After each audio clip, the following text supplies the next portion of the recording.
प्रत्येक गावांमध्ये काय ना काय असं घडलेलं असतं जे गोष्टी कधीकधी संपूर्ण गाव हादरून टाकतात. आणि ह्या असा कसा घडला त्यामागचं उत्तर कधीच कोणाक समजत नाही. पण हे सगळे प्रकार जो कोण व्यक्ती अनुभवता तेकाच ता कळता, कारण हे गोष्टी डोळ्यांनी बघल्याशिवाय कधीच कोणाक समजत नाही. तर असेच काहीशे गावाकडचे सत्य अनुभव आज मी तुमच्यासाठी घेऊन इलेलो असय. मंडळी, तुमचा पुन्हा एकदा मालवणी बोको या यूट्यूब चॅनलवर स्वागत असा. मित्रांनो, ह्या चॅनलवर तुम्ही पहिल्यांदाच येला असाल तर ह्या चॅनल सबस्क्राईब करूक विसरा नको. आणि तुमच्याकडे सुद्धा असे काही अनुभव असतील तर ते ह्या व्हॉट्सॲप नंबरवर माका नक्की पाठवा, म्हणजे त्यावर असे मी व्हिडिओ बनवेन. चला तर मग अजिबात वेळ न घालवता आपण वळूया आजच्या ह्या भयंकर अनुभवांकडे.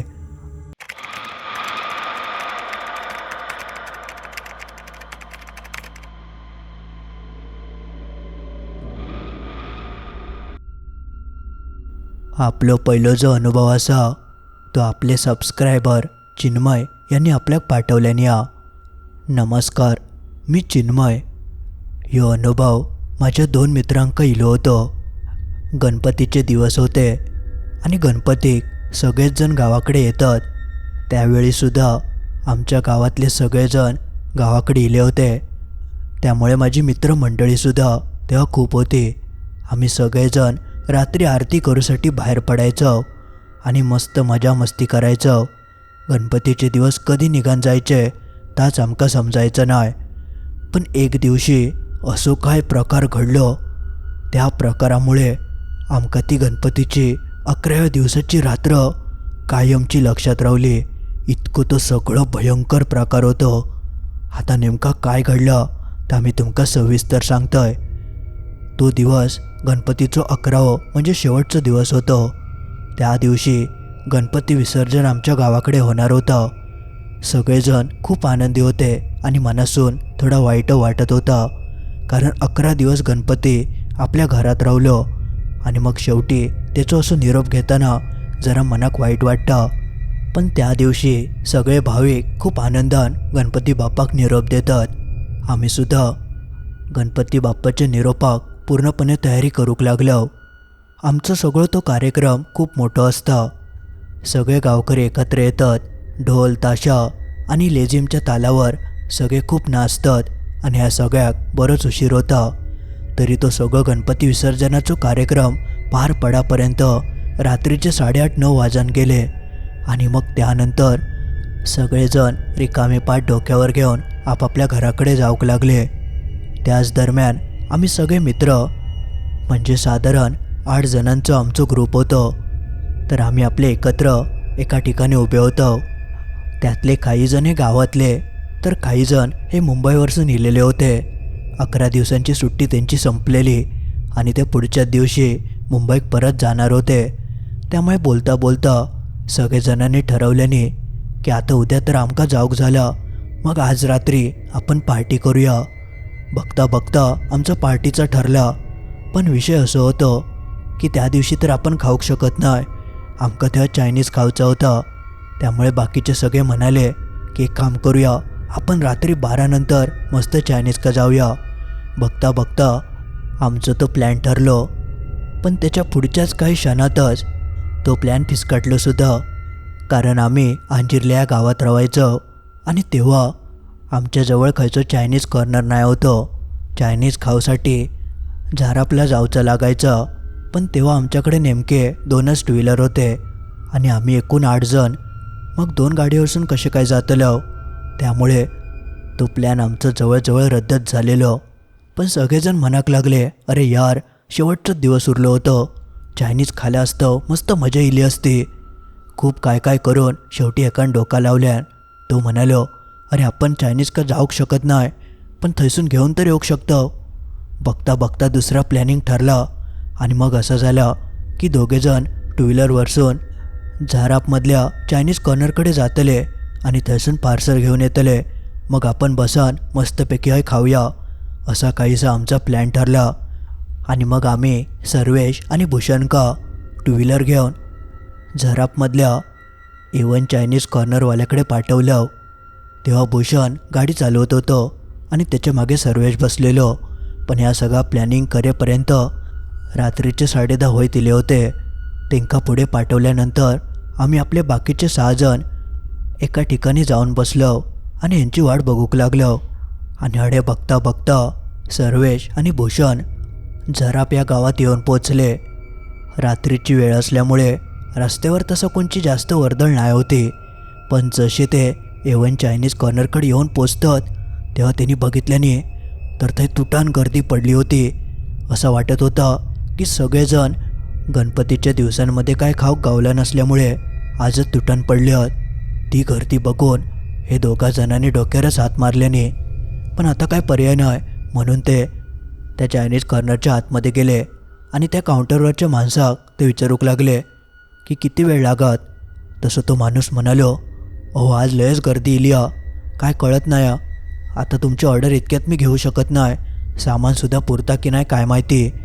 जवळजवळ अर्धो पाऊण तास तरी उलटान जायत आणि पुढे तुमका गावात की नाही ताव सांगा घेऊचा नाही.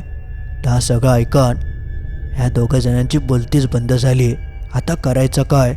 1 तास थांबान जर चायनीज गावलात नाही तर सगळ्याच फुकट जातला. म्हणून मग त्यांनी आमका फोन केल्याने आणि ते म्हणाले असं असं प्रकार तर ऐकन सगळ्यांचेच मूड ऑफ झाले. आता काय करायचं, चायनीज गावतला काय. म्हणून मग आम्ही म्हटलं की अरे बाजूच्या गावात एक चायनीज सेंटर असा तर एकदा जाऊन बघून यावा. पण त्या गाव तसून बराच लांब होता आणि तो रस्तासुद्धा खूप खराब होतो. थंय जाऊसाठी कमीत कमी 1-2 तास तरी लागणार होतं. पण तेव्हा आमका सगळ्यांका चायनीज खावचाच होता. त्यामुळे सगळेजण म्हणाक लागले की जावा काय नाही 1 तास लागलो तरी चलात. तसा पण 12च्या नंतरच आपल्या खावचा असा. शेवटी मग आम्ही त्यांका म्हणालो की बघा जाऊन येवा थंय नक्कीच गावतला. तसं सर्वेश आणि भूषण झराप वरसून दुसऱ्या एका गावात जाऊक निघाले. भूषण ह्यो मुंबईसून इलेलो होतो त्यामुळे त्याका गावातली फारशी काय माहिती नाही. पण सर्वेश मात्र गावचंच असल्यामुळे त्याका आजूबाजूच्या गावांची चांगली माहिती होती. बघता बघता त्यांनी झराप वरसून त्या बाजूच्या गावाकडे गाडी वळवल्याने आणि सुसाट वेगान ते थंय जाऊक लागले. रस्तो मधी खराब होतो तर त्यांनी सावकाश गाडी चालवल्याने आणि ते त्या गावच्या वेशेपर्यंत येऊन पोचले. त्यांका वाटलेलं की जाऊक वेळ लागत पण तसे ते बऱ्यापैकी अर्ध्या पाऊण तासातच त्या गावाकडे येऊन पोचले. पण जसे ते गावच्या वेशीवर येऊन पोचतात तेवढ्यात भूषणचं लक्ष रस्त्याच्या कडेक गेलो. तेका थंय बाजूक गावची स्मशानभूमी दिसाक लागली आणि भूषण लहानपणापासून तसं भित्रच होतं. ती स्मशानभूमी बघून तर सर्वेश का म्हणालो, अरे हय तर स्मशान हा.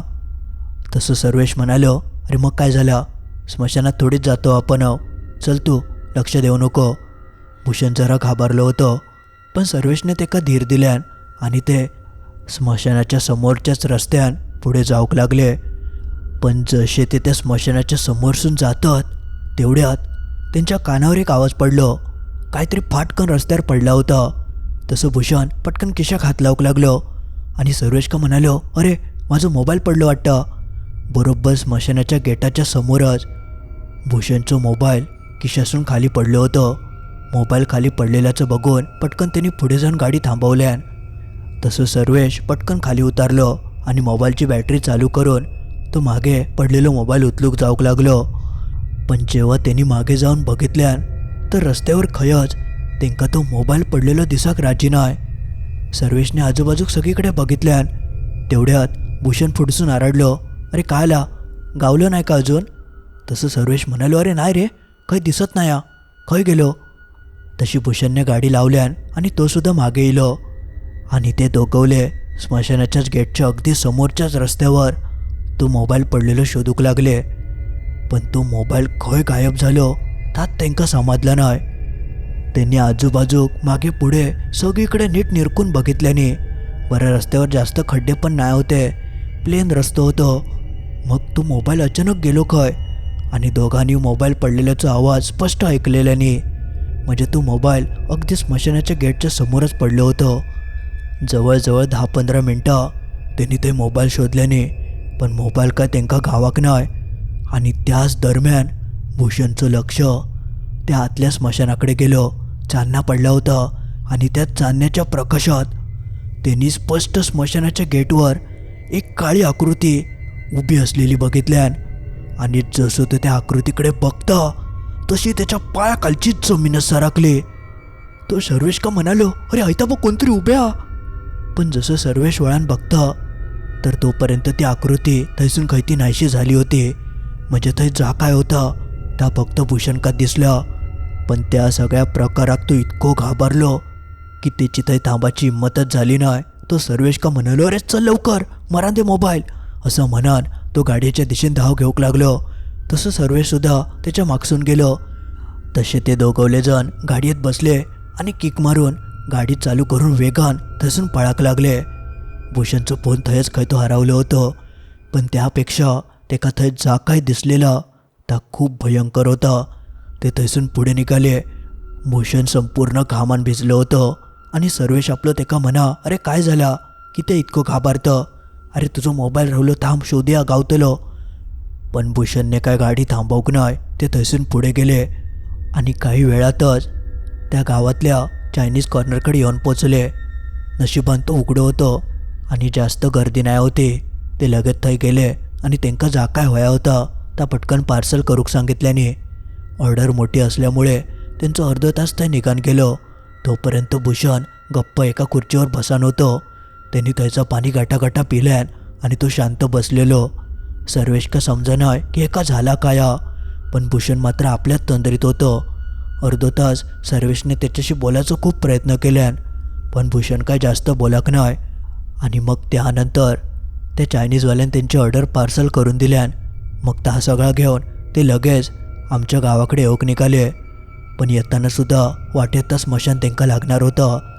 त्यामुळे भूषण सर्वेश का म्हणालो की अरे दुसरं रस्तो नाही काय, ह्या रस्त्याने आपण नको जाऊया, माका बरोबर नाही वाटणं. पण बाकी खयचं रस्तं नसल्यामुळे अजून काय त्यांच्याकडे पर्यायच नाही. आणि ह्या वेळेक ते नुसते नाही होते, त्यांच्या हातात चिकन वगैरे होतं. त्यामुळे भूषणची अजूनच तणतणली होती. पण नाईलाजान त्यांनी गाडी काढल्याने आणि ते वेगान गावाकडे येऊक निघाले. आणि जसे ते येत होते तेव्हा वाटेत त्यांका जा काय दिसला ता बघून ह्या दोघांचे डोळे उघडेच पडले.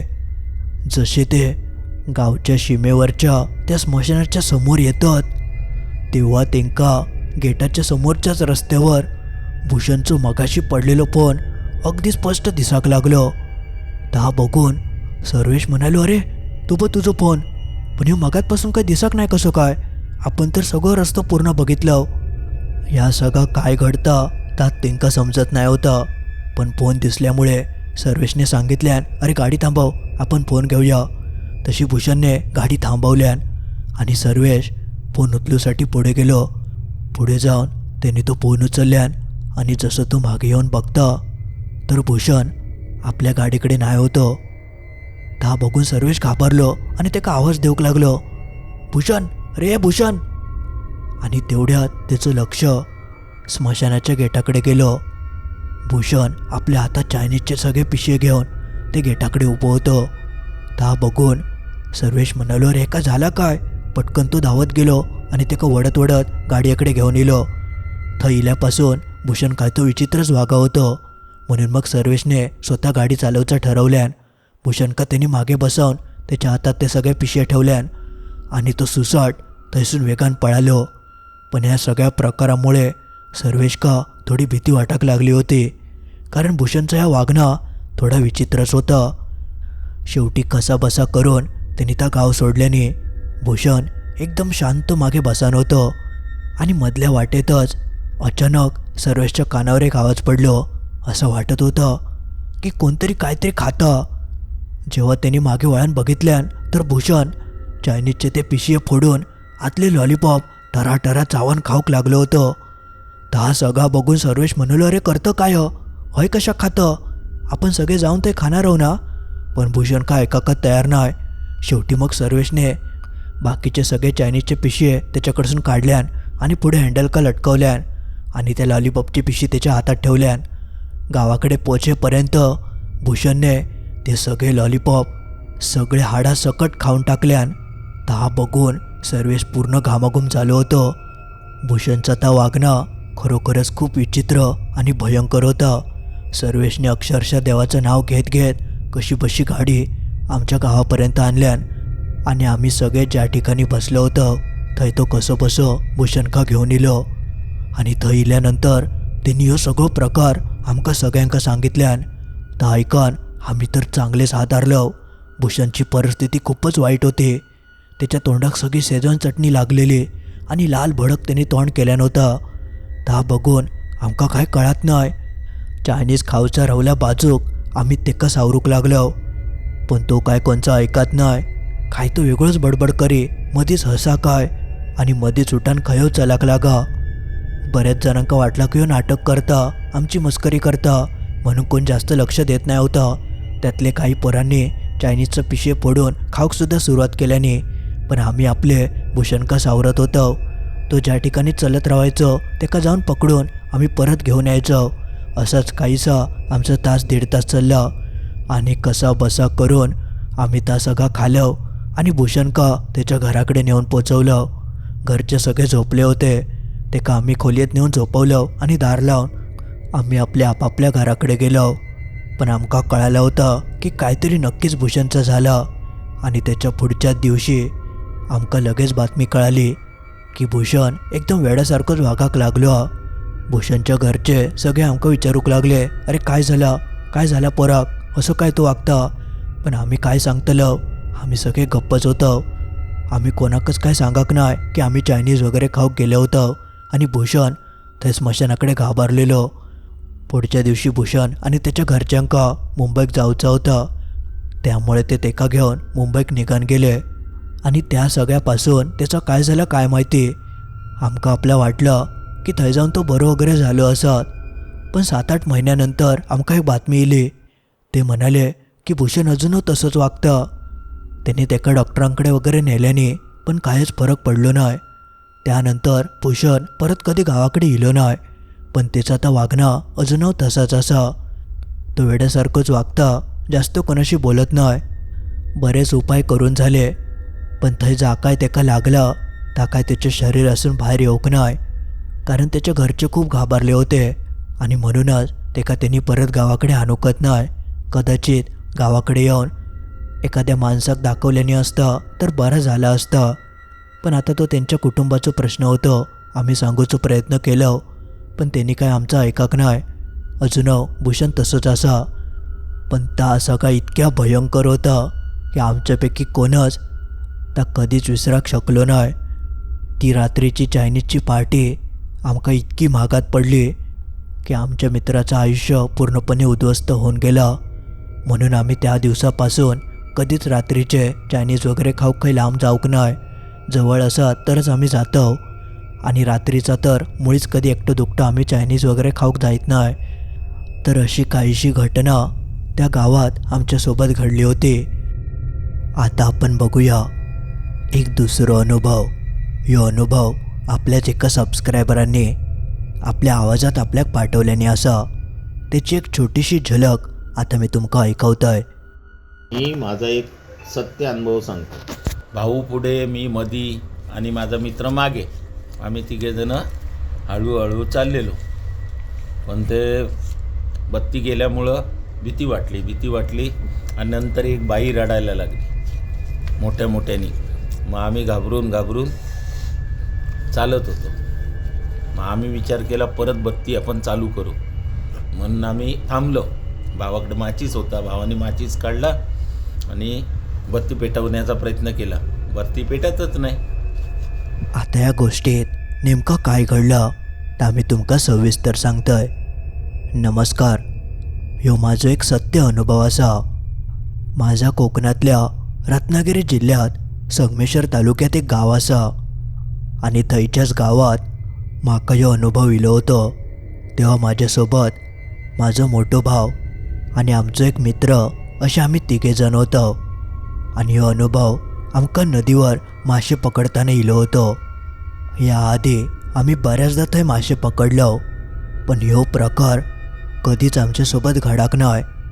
पण त्या दिवशी काय होता काय माहिती, पण ती नेमकी एक अमावास्येची रात्र होती. म्हणूनच कदाचित ह्यो सगळो अनुभव आमका त्या रात्री अनुभव गावलो. तर झालं असं, आम्ही तिघं जणांनी ठरवलं की आज आपण मासे पकडूक नदीवर जायचं.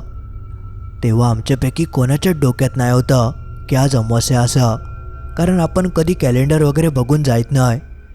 आमचं अचानकच काहीसं ठरलं आणि आम्ही मासे पकडूचं सगळं सामान घेऊन नदीच्या दिशेने जाऊक निघालो. 2 पिशवे, जाळी आणि गॅसबत्ती आणि हातात एक एक दांडो असा काहीसं घेऊन आम्ही आपले नदीकडे जाऊक लागलो. साधारण रात्री 9-9:30 झाले असतील. तिघवलेजण आम्ही जेवणच बाहेर पडलेलो. घराकडसून नदी आमची काय जास्त लांब नाही होती, पण तरीसुद्धा 10-15 मिनटं लागायची. पण तो जो रस्ता होतो तो एकदम काट्याकुट्यासून पाय वाटेन जायचो. पण आम्ही बऱ्याचदा त्या ठिकाणी गेलेले असल्यामुळे सगळे रस्ते आमका तसे पाठच होते, त्यामुळे हरवाचो तसं काय प्रश्न नाही. आम्ही आपले हळूहळू त्या रस्त्यान नदी किनारी येऊन पोचलो. तरी तेव्हा 9:15 वगैरे वाजत इले असतील. आमका माहिती नाही होतं की त्या दिवशी आमका मासे गावतले की नाही, पण आम्ही पाण्याचं ताण वगैरे बघून एकदम व्यवस्थित इलं होतं. म्हणजे मासे गावाचे चान्सेस तर जास्त होते. आणि त्या दिवशी तसाच झाला. जसे आम्ही पाण्यात पाऊल ठेवतो तसे आमका एक एक करून मासे सापडाक लागले. माझो मोठो भाऊ आणि माझो मित्र हे दोघजण पटापट मासे पकडूक लागले आणि मी माझ्या एका हातात पिशवी आणि दुसऱ्या हातात गॅस कंदील घेऊन त्यांका प्रकाश दाखवत होतोय. तुमका तर माहिती असं, प्रकाशाच्या खाली अधरून मासे येतात आणि पटापट गावतात. त्या दिवशीसुद्धा असंच झालं. मासे गावाक लागले आणि मासे गावाक लागल्यानंतर माणसा काय भान राहत नाही. तसंच काहीसं आमच्यासोबत होऊक लागलं. आम्ही आपले मासे पकडत पकडत नदीवरसून पुढे पुढे जाऊक लागलो. तो सगळं चिखलाचाच भाग होतो, पण आमका त्या सगळ्याची सवय असल्यामुळे आम्ही काय एवढे घाबराक नाही. दिवसा आम्ही खूप पुढे पुढे जातो तेवढा काय आम्ही जाऊक नाही होतो. पण मासे पकडता पकडता आमची एक पिशवी भरली, तशी दुसरी पिशवी आम्ही काढलो आणि जवळजवळ 1.5-2 तासातच दोनवले पिशवे पूर्ण भरले. जवळजवळ 7-8 किलो मासे तेव्हा आमका गावले होते आणि हे आतापर्यंतचे सगळ्यात जास्त पकडलेले मासे होते, ज्यामुळे आम्ही तिघवले प्रचंड आनंदी झालो. एवढे मासे बघून घरचे तर खूपच खुश होतले. अशी काहीशी आमची चर्चा सुरू झाली आणि तेव्हा अशी परिस्थिती आली की मासे ठेवकत जागा नाही. दोनवले पिशे पूर्ण तुडुंब भरले, ज्यामुळे आम्ही मग थैसून मागे वळायचा विचार केला. पण एवढा सगळा होऊनसुद्धा माशांची संख्या काय थांबाक नाही होती. हडेसून तडे फिरताना फक्त मासेच मासे दिसत होते. त्या दिवशी हा सगळा जरा वेगळाच होता. याआधी असे कधी मासे सापडायचे नाही. थोड्या अंतरातच आमका खूप मासे गावले होते, पण बघता बघता कधी 12 वाजत इले ताच आमका समजलं नाही. आम्ही थैसून मागे फिरलो आणि पटापट गावच्या रस्त्याक येऊक लागलो. जेवढे आम्ही नदीत मासे पकडूक पुढे गेलो होतो तेवढीच नदी परत मागे येऊन पार करूची होती. जाताना आम्ही हळूहळू गेलो, पण येताना मात्र आमका वाटलेला की नुसताच चलत येऊचा. पण एवढे मासे असतील आणि या 7-8 किलो वजा घेऊन मागे जाऊचा होता तर आपण चिखलासून, तर आमच्यासाठी खूपच कठीण ठरला. हळूहळू कसे बसे चिखलासून आम्ही ते 7-8 किलोचा वजा पाठीर मारून एक एक करून कसे बसे नदीच्या किनाऱ्यापर्यंत येऊन पोचलो. आणि थंय पोचेपर्यंत कधी 12:15 होऊन गेले ताच आमका समजला नाही. आणि मग अखेरीस आम्ही म्हटलो की बस झाला, चला आता लवकर लवकर जाऊया. इतक्या उशिरापर्यंत आम्ही कधीच नदीर थांबायचं नाही.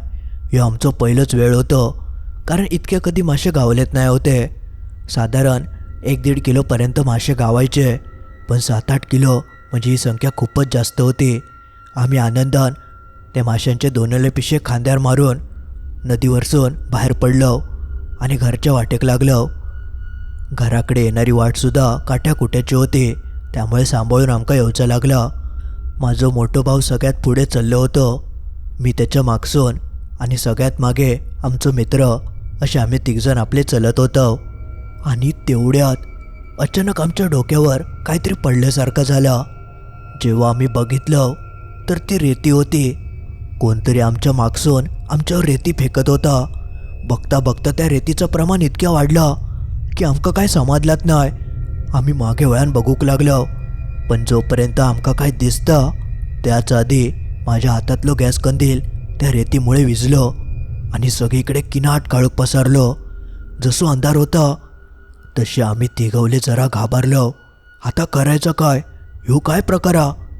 कोण रेती मारता? बरा मगातपासून कोण नदीच्या किनारी दिसलाव नाही होता.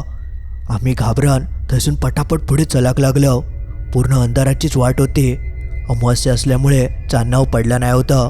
तरीसुद्धा कसे बसे आम्ही त्याच रस्त्यासून पुढे पुढे सरकत होतो. तरी जवळजवळ 2-2.5 किलोमीटर आमका थैसून पुढे जायचं होता आणि संपूर्ण काट्याकुट्याची वाट.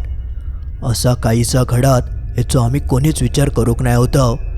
नाहीतर आम्ही दुसरा काहीतरी प्रकाशाचं साधन घेतलं असतं, पण ताव आमच्याकडे नाही होता. आम्ही त्याच अंधारात कसे बसे चाचपटत पायवाटेक धरून पुढे पुढे सरकत होतो. तेवढ्यात माझा भाऊ म्हणालो, अरे थांबा, जरा कंदील पेटता काय बघूया तरी, कारण तो पूर्णपणे गरम झालो होतो. वरची वात अजूनही निकाऱ्यासारखी पेटत होती. त्यामुळे आम्ही म्हटलं की बघूया पेटता काय, म्हणून आम्ही थांबान तो गॅस कंदील परत चालू होता काय बघूक लागलो. बरंच वेळ आम्ही तो पेटवून बघितलं, पण तो काय पेटलो नाही. आणि आमच्याकडे एक माचीस होती, पण मासे पकडूच्या नादात खिशातली माचीस ती भिजली, ज्यामुळे कांडाव पेटत नाही होता. ज्यामुळे आमच्याकडे काहीच पर्याय उराक नाही. आणि जसं आम्ही हा सगळा करत होतो तेवढ्यात आमका मागसून एक आवाज ऐका केलो.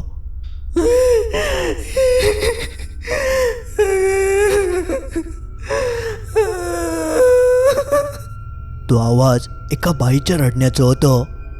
ता जसं आमच्या कानी पडतं तसं आम्ही सगळं हातातलं काम टाकलं आणि जीव घेऊन तैसून पळाक लागलो. अंधारात बरा कळतव नाही होता की आम्ही खय जातो, पण तो रस्तो तसं आमच्या पायवाटेचंच होतं. त्यामुळे तशा अंदाजान आम्ही पुढे पुढे धावाक लागलो. माका कायच कळत नाही होतं, पण मी मध्ये असल्यामुळे माका थोडं धीर होतं.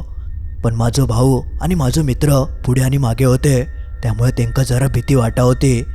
मी आपलं त्या दोघांच्या मसून कसं तरी पळत होतोय आणि पळता पळता आमचं लक्ष समोरसून येणाऱ्या एका प्रकाशाकडे गेलो. त्या किनाट अंधारात तो प्रकाश बघून आम्ही थोडे सावरलो आणि पटकन त्या दिशेच्या जवळ जाऊक लागलो.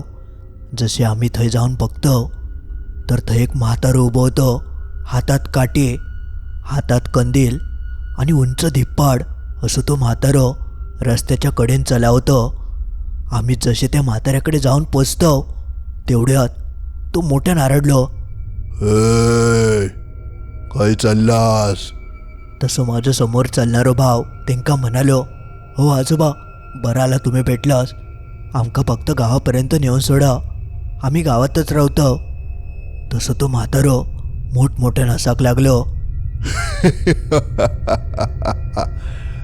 गावाकडे चला, मी तुमका घेऊन जातोय, येवा माझ्या मागसून.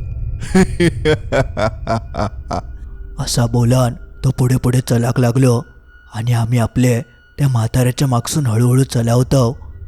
आमका पहिल्यांदा काय समजलात नाही. आमका वाटलं की कोणतरी गावातलोच असत, पण गावातलं असतं तर आमच्या कोणच्या ना कोणच्या ओळखीचं असलंच असतं. पण तो म्हातारो काय या आधी आम्ही कधीच गावात बघूक नाही. मग एवढ्या रातचं ह्यो करता काय? आणि जसं आमच्या लक्षात येतं तेवढ्यात आमचं लक्ष त्याच्या पायाकडे गेलं. त्या म्हाताऱ्याचे पाय पूर्ण उलटे होते. त्या बघताक्षणी आमच्या पायाखालचीच जमीनच सरकली. माझं भाऊ मोठ्यानं आरडलो, हे पळा, होय थांबा नको, असा म्हणान तो म्हाताऱ्याच्या बाजूसून पुढे पळाक लागलो. आणि जसं तो पळता तसं मी आणि माझ्या मागचो मित्र आम्ही दोघवले त्याच्या मागसून धावाक लागलो. आणि कसे बसे आम्ही त्या म्हाताऱ्याच्या पुढे पळालो.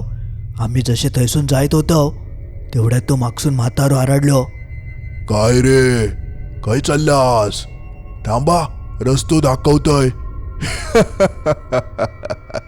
आमका कळान चुकला होता की हो म्हातारो काय साधं सुधं नाही आणि जा काय घडतं त्या खूप भयंकर.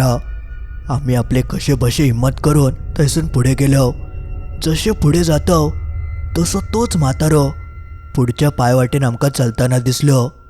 तेव्हा आमका कळालं की आता आमचं काय खरं नाही.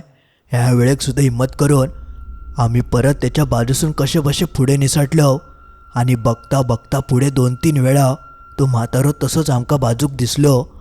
तो आमची पाठ सोडतच नाही होतो. त्यामुळे आता करायचं काय ह्याच आमका समजा नाही. तेवढ्यात माझा भाऊ म्हणालो, एक काम करा, तुमच्या हातातले सगळे माशाचे पिशे खाली टाका. ह्या माशांमुळेच ह्यो कदाचित आपल्या माघारा. हे मासे नको आपल्याक. आम्ही इतक्या मेहनतीन ते मासे पकडलं होतं, पण तो सगळं प्रकार बघितल्यानंतर आम्ही कायच विचार करूक नाही. आम्ही पटकन खांद्यावरचे पिशे धपाधप खाली टाकलं आणि वेगान तसून पुढे जाऊक लागलो.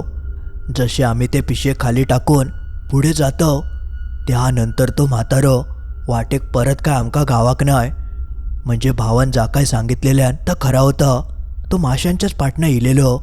त्यानंतर आम्ही पूर्ण घामान भिजलेल्या अवस्थेत कसे बसे पाय वाटेन अजून पुढे गेलो.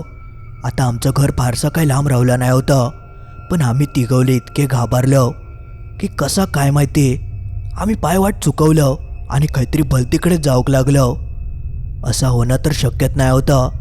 रोजची ती आमची वाट होती, पण त्या दिवशी घडतच असं होतं की काय करूचं समजत नाही. जवळजवळ 5-1 मिनिटाचंच रस्तं आमच्या घराकडे जाणार होतं, पण त्या 5 मिनिटाच्या रस्त्याक आम्ही इतके घराघर फिरलो की कधी रात्रीचे 2:30 वाजले ताच आमका समजलं नाही. शेवटी अखेरीस मग माझ्या भावान आणि मित्रान गावच्या ग्रामदेवतेक गाराणा घातल्यान. तिका म्हणाले की हे देवी, आमच्याकडसून खूप मोठी चूक झाली. आम्ही या अज्ञात शक्तीच्या तावडीत सापडलो आणि ती आमका बाहेर पडाक देत नाही. चकव्यासारखं आमका ते अडकवून ठेवलेला असा. तू आमच्या हाकेक धावान ये आणि या अमानवी शक्तीच्या तावडीसून आमका सोडव आणि सुखरूप गावच्या सीमेच्या आत घेऊन चल. असा काहीसा थयच त्यांनी गाराणा घातल्याने आणि जसं ह्या सगळा होता तसं खरोखरच एक चमत्कार झालो. गेल्या अर्धो पाऊण तास आम्ही त्याच वाटेन भटकत होतो आणि त्यानंतर आमका अचानक गावच्या वेशेवर जाऊची वाट गावली. सरळच वाट होती, पण कसा काय माहिती आम्ही गोलगोल फिरत राहिलो. जशी ती वाट गावता तसं आम्ही कसलोच विचार न करता धावत धावत गावच्या सीमेच्या आतमध्ये गेलो आणि जेव्हा गाव गावलं तेव्हा आमच्या थोडं जीवात जीविलो. पण इथपर्यंत येऊन सगळा थांबला नाही होता. पुढे जा काय घडलं तर ऐकन तुम्ही सुद्धा हादरशाल. तर आम्ही कसेबसे गावात तर घुसलो आणि थैसून आमच्या घराकडे जाऊक निघालो. आमच्या गावच्या वेशेवरच एक छोटंसं ओढं होतं. जसं आम्ही तो ओढं पार करतो तेवढ्यात मागसून एक कोणता तरी आवाज घुमलो. तो आवाज त्याच अमानवी शक्तीचं होतं. आमका स्पष्ट ऐका केला. वाचलास तुम्ही.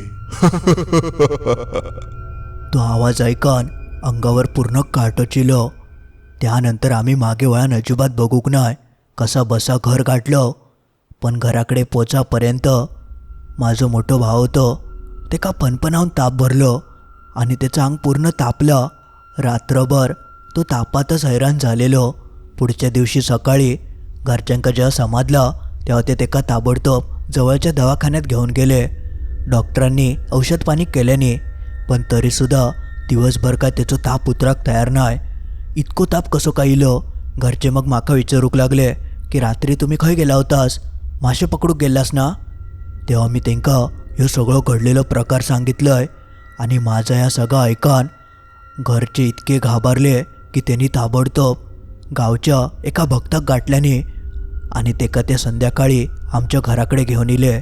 मग त्या भक्तान एक नारळ 3 वेळा भावावरसून ओवाळून काढल्यान आणि त्यानंतर तो सगळं विधी वगैरे करून तो नारळ घेऊन गेलो आणि गावच्या वेशेबाहेर तो नेऊन नारळ फोडल्यान आणि त्यानंतर एका रात्रीतच माझ्या भावाक एकदम बरा वाटला.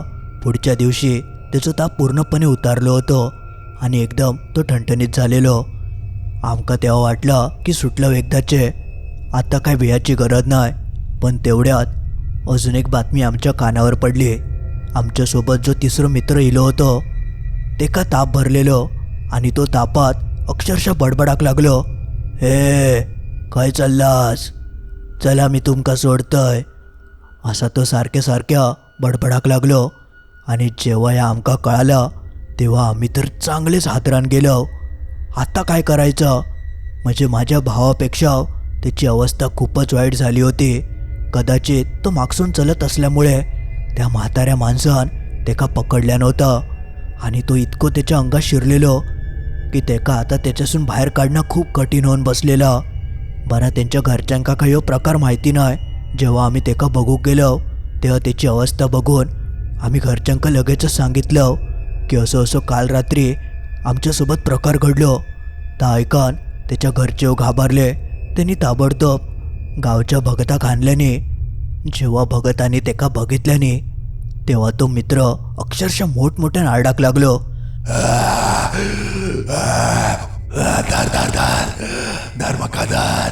असा काहीतरी तो ते बडबडाक लागलो.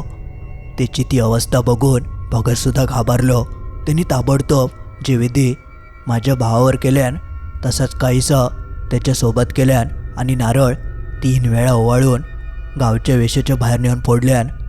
ता सगळा केल्यानंतर त्या मित्राक हळूहळू बरा वाटक लागला होता. जो वेड्यासारखं बडबडायचो ता सगळा बंद झाला आणि त्याची तब्येत हळूहळू सुधारूक लागली होती. पण त्याच्यावर त्या सगळ्याचा प्रभाव खूप जास्त पडलेलो. एवढाच करणं त्याच्यासाठी पुरेसं नाही होतं. घरच्यांका वाटलं की आता ह्यो बरं झालो असत. पण त्यानंतर अमावास्या येली की तो खूप घाबरायचो. रात्री अपरात्री अचानकच उठान ओरडायचो आणि त्याचं ह्या वागणं आधीसारखे नाही होतं. आधीपेक्षा तो खूप भित्र झालेलो. कदाचित तेका अजून त्या सगळ्याचा त्रास होत होतो. ता सगळा बघून घरचे खूप घाबरले. आता ह्यो पोर कसो काय ह्या सगळ्यासून बाहेर येतलो. त्याच्या घरचे आमकासुद्धा बडबडाक लागले की तुम्ही माझ्या पोराक कशाक रातचे बाहेर मासे पकडूक घेऊन गेलास. आता ह्या सगळ्या कोण जबाबदार असं सगळे त्याच्या घरचे आमच्याशी भांडाक लागले. पण तेका काय आम्ही जबरदस्ती घेऊन गेलो नाही होतो. पण तरीसुद्धा त्याच्या घरचे आमकाच बडबडत होते. शेवटी मग माझ्या वडिलांनी तेका गावच्या मंदिरात नेल्याने आणि थंय एक त्यांच्या ओळखीचे गुरु होते. त्यांका सांगितल्याने की असं असं प्रकार ह्याच्यावर काहीतरी उपाय काढा. तेव्हा गुरुवांनी थंय काय काय केल्याने आणि त्यांनी तेका सांगितल्याने की एकच उपाय की ह्याच्यावरसून एक नारळ आणि एक कोंबो पूर्ण उतरून काढा आणि त्या गावच्या जंगलात नेऊन सोडा, तरच ह्याच्यावर झाकाया तर निघान जायत. त्यांनी शेवटचा उपाय सांगितल्याने होतं. आणि मग शेवटी त्या मित्राच्या वडिलांनी तास केल्याने एका तिरायत माणसाकडसून एक कोंबो आणि नारळ ओवाळून काढल्याने आणि तो नदीकडच्या जंगलात नेऊन सोडल्याने आणि ह्या सगळा तिन्ही सांजेच्या वेळी केलेला होता. आणि जेव्हा तो तिरायत माणूस कोंबो ते सोडूक गेलो होतो तेव्हा तेका त्या जंगलात तो कोंबो अक्षरशः बोलताना दिसलो. तो तेका म्हणालो, ए माका सोडू नको माका, मी येतलय परत, तुझ्या मागसून येतलय. असा काय काय तो बोलाक लागलो. पण तो माणूस धीरिष्ट होतो. त्यांनी पटकन कोंबड्याक सोडल्यान आणि मागे अजिबात न बघता थैसून पळान गेलो. पण त्या सगळ्या प्रकारापासून जो मित्र रात्री कधी घाबरायचो तेका वाईट साईड स्वप्न पडायची ती क्षणात बंद झाली. गावच्या गुरुवांनी तो जो काय उपाय सांगितल्याने होतो तो अखेरीस पूर्णपणे साध्य झालो आणि त्याच्यावरची ती वाईट शक्ती होती ती निघान गेली. तेका त्यानंतर पुढे अजिबात काय त्रास होऊक नाही. तो एकदम माझ्या भावासारखं ठणठणीत झालो. म्हणजे ह्या सगळ्या प्रकारात सगळ्यात जास्त त्रास ह्यो आमच्या त्या मित्राकच झालो होतो. पण देवीच्या कृपेन ता सगळा थोडक्यातच निभावला आणि दोघवले त्या सगळ्यासून सुखरूप बाहेर पडले. आणि माझा तर नशीब चांगला होता कारण माका कसलोच काय त्रास झालो नाही. पण रात्रीचे ते मासे पकडणं आमका तिघांका इतक्या महागात पडलं की आम्ही त्यापासून रात्रीचे त्या नदीर मासे पकडूचा सोडून दिलं. इतकं तो सगळं भयंकर प्रकार आम्ही त्या दिवशी अनुभवलं होतं. मंडळी, आज पुरता एवढाच. तर मित्रांनो, असो काहीसो अनुभव आपल्या सबस्क्रायबरांनी आपल्याक पाठवल्याने जो तुमका कसं वाटलं त्या कमेंटमध्ये नक्की लिहा. आणि तुमका जरी गोष्ट आवडली असत तर सगळ्यात आधी ह्या व्हिडिओक लाईक करा. लाईक करूक विसरा नको. आणि आपल्या मित्रमैत्रिणींका ज्यांका अशी गोष्टी ऐकाक आवडतात त्यांका या व्हिडिओची लिंक नक्की पाठवा जेणेकरून ते अशी गोष्टी ऐकतील. आणि अजून तुम्ही या चॅनल सबस्क्राईब करूक नसाल तर सगळ्यात आधी या चॅनल सबस्क्राईब करून टाका. चला तर मग लवकरच भेटाया असेच काहीशे भयंकर अनुभव घेऊन रविवारी ठीक रात्री 10:30 वाजता